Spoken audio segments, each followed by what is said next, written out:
जन कल्याण के लिए रायपुर में जो है आज है हटकेश्वरनाथ महादेव मंदिर में जो है असंख्य शिवलिंग पार्थिव शिवलिंग है। इन असंख्य पार्थिव शिवलिंगों का निर्माण किया गया है। आप देख रहे हैं हमारे साथ ये जो है 56 भोग के प्रसादी यहाँ पर जो है भगवान शिव को 56 भोग प्रसाद चढ़ाई गई है। और आप देखिए ये जो शिवलिंग आप देख रहे हैं, ये शिवलिंग हैं, ये मिट्टी के पार्थिव शिवलिंग तैयार किए गए हैं। आयोजक हैं लोकुश पांडे, जो उनके द्वारा जो बताया गया है कि लगभग 1.25 लाख से ज़्यादा शिवलिंगों का निर्माण किया गया है। और यहाँ पर आप देख रहे हैं ये जो मिट्टी के शिवलिंग हैं, और इन्हें जो आज सुबह में जो है महिलाओं ने और जो श्रद्धालु यहाँ पर इस पूजन में शामिल हुए, उन्होंने इन शिवलिंगों का निर्माण किया। और शिवलिंगों का निर्माण करने के बाद जो है इनकी पूजन विधि की गई, महारुद्राभिषेक किया गया, 56 भोग लगाने के बाद महाआरती की गई और उसके बाद जो है प्रसादी का वितरण किया गया। आप देख रहे हैं यहाँ पर जो श्रद्धालुओं जो है हर बार यह आयोजन का 10वां वर्ष है और समाज सेवक लोकुश पांडे हर साल इस आयोजन करते हैं और ये आयोजन का 10वां वर्ष है। पार्थिव शिवलिंग का निर्माण किया गया है, इसके बारे में बताइए। देखिए, हम लोग समाज के लिए और अपने समस्त रायपुर के लिए और प्रदेश की खुशहाली के लिए ये कार्यक्रम लगातार 10 वर्षों से करते चले आ रहे हैं।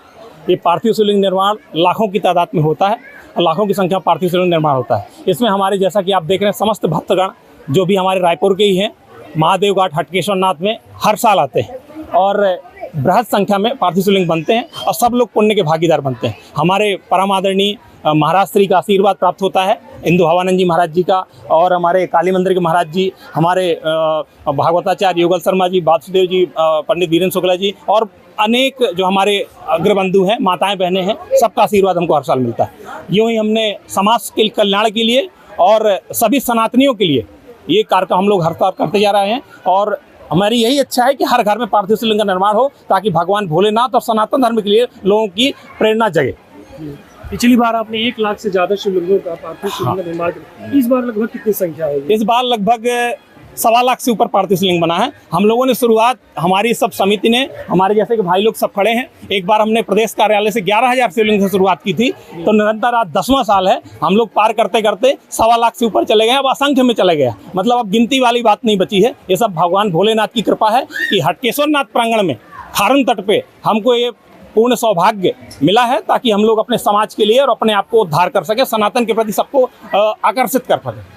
विसर्जन कितने बजे होगा? विसर्जन, जैसा कि हमारे आचार्य मुनियों का आदेश है कि सूर्य जो ढलता है, मतलब सूर्य काल में ही इसका विसर्जन हो जाना चाहिए, संध्या समय विसर्जन नहीं होता। तो हम लोग पूरे नियम का पालन करते हुए शास्त्रोक्त विधि से सूर्यास्त के पहले हम लोग इसका विसर्जन करेंगे। आज जो है असंख्य पार्थिव शिवलिंग का निर्माण किया गया है, इसके बारे में बताइए। आज सावन का महीना अत्यंत पुनीत पर्व माना जाता है, भगवान शिव के हमास अत्यंत प्रिय है, इसलिए भगवान शंकर इसको अपने अनुकूल समझते हैं कि नारायण के नक्षत्र में यह मास समाप्त होता है।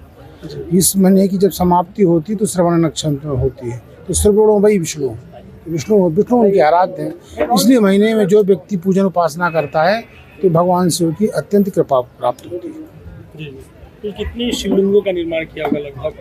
वो असंख्यात जो कहा जाता है वो संख्यावाची है, तो संख्या का मतलब है जिसकी गणना ना की जा सके। तो भगवान शिव, जैसे आप समझ लीजिए आकाश के तारों की गणना नहीं कर सकते हैं, गंगा की रेत के बालू के कणों को नहीं गिना जा सकता है, वैसे भगवान शिव के अनंत स्वरूप हैं, उन स्वरूपों की गणना नहीं की जा सकती है। तो वो असंख्यात इसलिए कहा जाता है कि अनेक रूपों में उनकी हम उपासना करते हैं।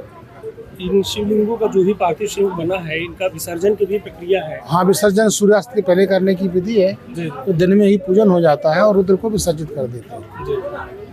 और इसी कुछ पूजन विधि के बारे में थोड़ा सा संक्षिप्त में क्या है? पूजन जो होता है, आप समझ लीजिए पूजन के 5 प्रकार होते हैं, अभिगमन, उपादान, इज्जा, स्वाध्याय और योग। तो जैसे मान लीजिए यहाँ बैठ के कोई अर्चक पूजन कर रहा है, उसको इज्जा बोलते हैं हम, तो सारा पुण्य उसको मिल जाएगा ऐसा नहीं है। आप समझ लीजिए जिसने वृक्ष का झाड़ लगाया है, उसमें जो फूल आया उसको भी उसका पुण्य मिलेगा, अभिगमन बोलते हैं उसको।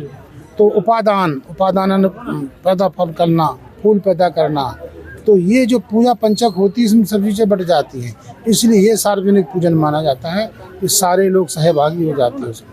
ये लोकुश पांडे जो है हमेशा करते हैं, लगभग 8-10 साल से इनके कार्यक्रम में आ रहे हैं हम, और ये लगभग महादेव घाट में ही इनका कार्यक्रम होता है। और ये विधिवत करते हैं।